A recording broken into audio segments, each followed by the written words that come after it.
ভাতের উপরে লেবুটা ছড়িয়ে দিয়ে এখন আমি ভর্তা দিয়ে ভাত খাওয়াবো। তো আমি প্রথমে টমেটো ভর্তাটা নিয়ে নিচ্ছি। তো এই ভর্তাটা মানে এত টক লাগছে আমার কাছে, বেশি টক লাগছে, একটু কম মজা লাগছে, এটা আর কি। এই আর কি। এখন নিব যে কলমি শাকটা। তো কলমি শাকটা আমার কাছে খুব ভালো লাগছে, শাকটা খেতে আমার কাছে খুবই ভালো লাগছে। তারপরে এই যে এই ভর্তাটা আমি এক কথায় বলবো অসাধারণ। এটা হচ্ছে কচু ভর্তা, এত মজা হয়েছে আপনারা না খেলে বুঝতেই পারবেন। আর এটা হচ্ছে লইট্টা শুটকি ভর্তা।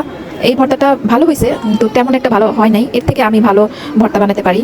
এটা ভর্তা বলবো না, এটা হচ্ছে চচ্চড়ি করছে হয়তো বা শুটকি, লইট্টা শুটকি চচ্চড়ি করছে পেঁয়াজ দিয়ে। এখানে আছে কলমি শাক, টমেটো ভর্তা, কচু ভর্তা,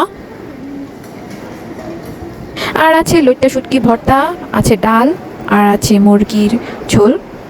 এই তো আজকে আমাদের খাওয়া দাওয়া। এখানে প্রত্যেকটা খাবারে এত মজা ছিল আর এত সুস্বাদু ছিল।